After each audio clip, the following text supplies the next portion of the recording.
जय जगन्नाथ दर्शक बंधु नमस्कार।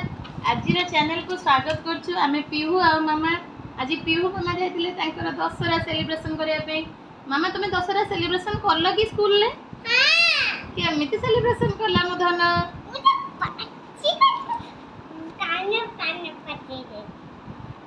कान फान फटाई देले से समस्तंगर पार्टी करिके। आ पीहू तो सुनिले बहुत नटी अछि किंतु तापर भी शरारती अछि। तमे नटी कि मामा? जीव सुनते तापर आज हूँ पीहूर इच्छा है तार आ गोटे नुआ गप शुणव। तो से नुआ गपटी कौन? विद्या बड़ ना बुद्धि। कौन मामा स्टोरी ना? विद्या बड़ ना बुद्धि। बुद्धिटा कोठी थाए? मुंडरे। अच्छा ताले चलतु मु आपण मानको से स्टोरीटी सुनाउची। गोटे छोट सहर रे 4 जण ब्राह्मण कुमार रहुतिले। से 4 जण निज निज मध्य घनिष्ठ बंधु थिले। सेमानक मध्यरु 3 जण शास्त्र आ विद्यारे प्रगाढ़ ज्ञान अध्ययन करथिले। सेमाने निजको महान पंडित बोलाउथिले। मामा सेंति डिस्टर्ब कर कोन से एटा कैंसिल हो। किंतु चतुर्थ बंधुटी बेसी पढ़ा लेखा जानि नथिला किंतु से 3 जणक ठारू अधिक चतुर थिले। दिने 4 जण जाक बंधु मिलिमिशि चिंता कले आमे एते पाठ पढ़ी मध्य एई छोट सहर रे साधारण व्यक्ति परे जीवन बिताउछे। चल आमे जिबा बड़ सहर को सेठारे रहिबा आ निज निजर प्रतिभा द्वारा अर्थ उपार्जन करी खुशी रे रहिबा। जणे बंधु कहला आमे 3 जण निज पढ़ा लेखा आ प्रतिभा कारण अर्थ कमाई परिबा। मामा तमे सुनुछ त? हां। किंतु चतुर्थ बंधु तो हमर बेसी पढ़ा लेखा जानिनी तो से कौन करिबो? ताको माहाळिया रे निज भागरु हमको दबाको पड़िबो।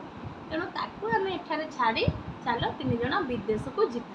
हेले द्वितीय बंधु तार ए प्रसंग को अस्वीकार कला आ कहला आमे सब पिला दिन रो एका संगे खेलीचे आ बड़ मध्य होईचे।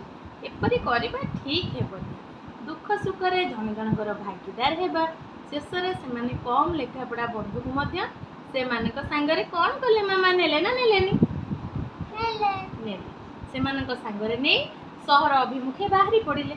अनेक बाट गला परे मध्याह्न समय रे से माने एक जंगल मध्य पहुँचिले। तापरे पिला माने तुमे जानिछ कोन हैला जंगल रे? किछि समय आराम करिया पे गोटे गछ तळे बसिले। सेते बेले से मानकर दृष्टि गोटे बुदा पाखरे एक अलिया गदा ऊपर पड़िला। से माने देखिले अलिया गदाटी गोटे पशुर हाड़ कंकाळ अटे। को पशुर मामा हाड़ कंकाळ? पीहू भी जानिनी। तो चल आगु को आउरी गप सुन आ देख से हाड़ कंकाळ काहार। प्रथम बंधु कहला देखिबा आमे जो शक्ति शिखिचे जो विद्या जानिचे ता ठीक अछि कि नै? चलो ए कंकाळ ऊपर परीक्षा करिबा। से हाड़ कंकाळ को देखि तार विद्यार प्रदर्शन करबा को जाई कंकाळर आख पाखरे बिछे होइथिबा हाड़ गुडी को से निजर मंत्र बल रे एकाठी कला। द्वितीय ब्राह्मण कुमार निज विद्या बल रे से हाड़ कंकाळ रे चर्म मांस आ रक्त संचारण करदेला।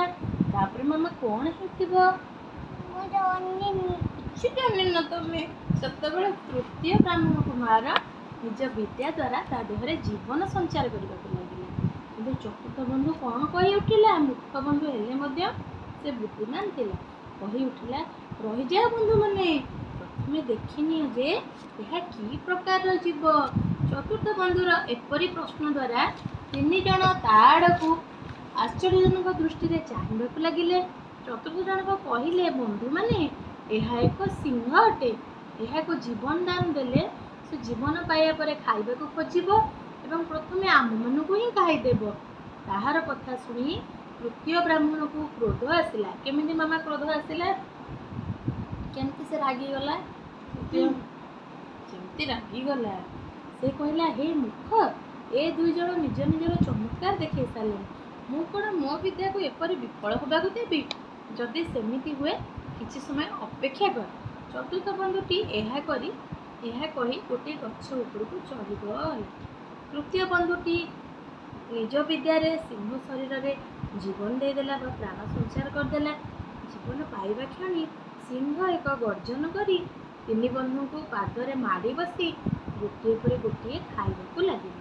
तापरे खाई सारी जंगल को पळाई गला। चतुर्थ जनक निज बंधु मानकू हराई ଦୁଃଖରେ ଘରକୁ ଫେରିଲା। ତେଣୁ ନୀତିବାଣୀ ଆମେ ଏଥିରୁ କ'ଣ ଶିଖିଲେ ଧନ? ବିଦ୍ୟା ଅପେକ୍ଷା ବୁଦ୍ଧି ଶ୍ରେଷ୍ଠତମ ଅଟେ। ଆପଣମାନେ ଜାଣିଲେ ନା ପିଲାମାନେ? ତୁମେମାନେ ସବୁ ଛୋଟ ପିଲାମାନେ ସେଇଭଳି ଭାବରେ ବୁଦ୍ଧିମାନ ହବ, ବୁଝିଲ? ଆଚ୍ଛା, ସେମାନେ କେତେ ଜଣ ସାଙ୍ଗ ବିଦେଶକୁ ଗଲେ ଧନ? କେତେ ଜଣ କହୁନ କଥାରେ? 3 ନୁହେଁ, 4 ଜଣ ସାଙ୍ଗ। କାହାର ପାଠ ପଢା କମ୍ ଥିଲା? ଆର ଉତ୍ତର ଆପଣମାନେ ଆମକୁ ନିଶ୍ଚୟ କମେଣ୍ଟ ମାଧ୍ୟମରେ ଜଣାଇବେ।